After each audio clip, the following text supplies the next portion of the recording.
problemas. Eu tenho uma crença. A gente dentro da psicologia cognitiva. Perdão. A gente dentro da psicologia cognitiva. Eu trabalho com a terapia cognitivo-comportamental, que é uma abordagem terapêutica. Dentro da terapia cognitivo-comportamental, a gente tem um modelo cognitivo que a gente chama, que ele se divide em crença central, crenças intermediárias e pensamentos automáticos. Vamos lá. As crenças centrais são ideias rígidas e super generalistas que a gente cria sobre nós durante a nossa vida. Tá.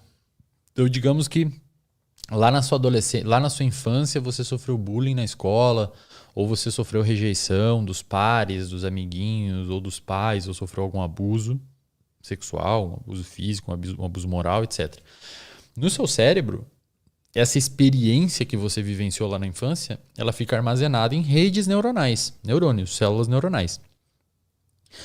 Essas células neuronais seriam como se fosse, sabe quando você pesquisa assim, camadas históricas, registro fóssil, você vê que tem várias camadas assim, ó. Tem camadas. Então, você consegue fazer uma datação fóssil porque existem camadas de terra que foram indo uma em cima da outra e o ambiente que existia nessa camada de baixo, você consegue tirar um osso dali, uma planta dali, você data quantos carbono tem, qual era a temperatura da terra. No nosso cérebro, cara, são camadas sedimentares também. É como se cada memória ou cada experiência ficassem armazenadas em uma rede de neurônios e fica lá achatada lá em algum lugar no seu cérebro, uma rede de memória, da memória que você viveu na infância, das experiências que você teve. Tá. Não é uma memória tipo, eu aprendi que isso daqui é plástico. Não, é a experiência, o que você sentia na escola, você sentia medo, você sentia vergonha, você sentia medo de alguém, você armazena tudo isso no seu cérebro. Digamos que na adolescência você começou a namorar e a sua namorada te traiu. Ou o seu namorado te traiu. Ou seja, mais um indicativo de rejeição. Antes você sofreu bullying, ou seus pais não te davam muita bola, ou você não tinha amigos. Aí na adolescência conseguiu uma namorada, depositou tudo lá nela, te traiu. Cara, isso tudo vai ficando armazenado. Aí digamos que na idade adulta o seu chefe não gosta de você. Em algum momento você conclui sem querer no seu cérebro, tipo, eu sou incapaz. Ou ninguém me ama. Ninguém gosta de mim. Isso é uma crença central. É uma ideia generalista que às vezes você nem sabe que tem. Isso a gente consegue detectar em terapia.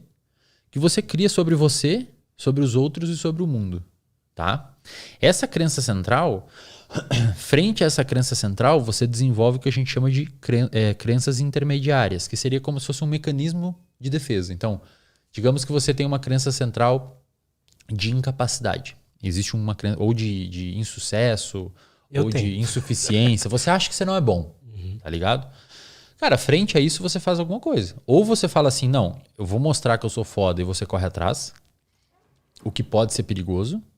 Porque se você fala assim, eu sou insuficiente, portanto, então a crença eu sou insuficiente, vírgula. Portanto, eu tenho que ter um canal de 10 milhões de pessoas no YouTube para provar que eu sou suficiente.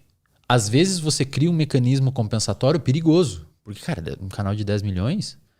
Daí você vai ter um canal de 2 e você vai achar que não é bom o suficiente. Entendeu o perigo? Entendi. Então, tipo, frente à crença de insuficiência, você se coloca num lugar longe e só se você estiver lá você vai se achar suficiente. Isso é perigoso. Ou você pode fazer o oposto. Já que eu sou insuficiente, não vou fazer porra nenhuma na minha vida. Não consigo. Não consigo, as pessoas são melhor que eu, isso não é pra mim. E aí você fica naquele clássico, tipo, parado, não se mexe, não faz nada e pode cair num quadro de depressão. Nos dois casos é perigoso a crença de insuficiência. Você pode achar que é insuficiente e condicionar uma suficiência a um lugar inalcançável. Então, eu só vou ser suficiente se eu for diretor da empresa. Eu só vou ser suficiente se eu for casado e ter filhos. Eu só vou ser suficiente se todo mundo gostar de mim. E aí você começa a colocar o sarrafo muito longe. Você nunca vai conseguir alcançar para ser suficiente. E isso começa a ficar perigoso, porque daí você vai sempre se achar insuficiente. Às vezes, eu por exemplo, eu tenho pacientes que são diretores e presidentes, CEOs de empresas com 100 funcionários, 200 funcionários, e os caras se acham insuficientes. Ganham um salário de 70 mil e se acham insuficientes. Por quê? Porque eles botaram na cabeça deles, por alguma razão, que ser suficiente é até 1.000. ou ganhar 100 mil de salário. Ou seja, você tem todo um substrato social, factídico, que você é um puta empreendedor, só que a sua crença de insuficiência faz você não ver isso. Entende? E aí isso tudo, isso digamos que está um pouquinho abaixo da linha do consciente. Isso tudo é meio subconsciente. Você age dessas formas sem saber. Você sabe quando você faz a terapia. O terapeuta fala pra você, ó, você tem isso, e você age assim, assim, assim, assim, tá percebendo e tal, olha a frustração. Aí você consegue se organizar. Mas se você não faz terapia, isso vem à tona por meio de pensamentos automáticos. Que é o quê? Você se acha insuficiente, aí ou você não faz nada, ou você tem que fazer um monte de coisa para se achar suficiente, e aí você começa a pensar, tipo assim, isso não é para mim, eu não consigo, as pessoas são melhor que eu. Aí esses pensamentos começam a ventilar a sua cabeça. E isso culmina no quê? Um comportamento disfuncional, você não faz nada.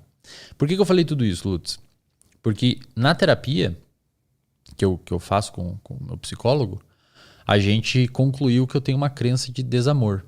Tipo assim, por alguma razão, eu acho que as pessoas não gostam de mim, ou que eu não vou conseguir conquistar digamos assim, o interesse das pessoas. Isso aqui é público, pessoal. Eu já falei isso lá no Instagram, você sabe. Quem me segue lá já sabe. Eu não tenho problema nenhum em falar disso. Eu acho que, inclusive, eu encorajo. Muitas pessoas chegam pra mim e falam, pô, é legal, cara. Você fala da sua crença e tal, muito Cara, foda. eu acho que é muito legal mesmo. Você mostra fragilidade, você é um cara frágil, etc, etc. Eu não tenho problema nenhum nisso. Trabalho isso em terapia. Hoje eu tô bem melhor.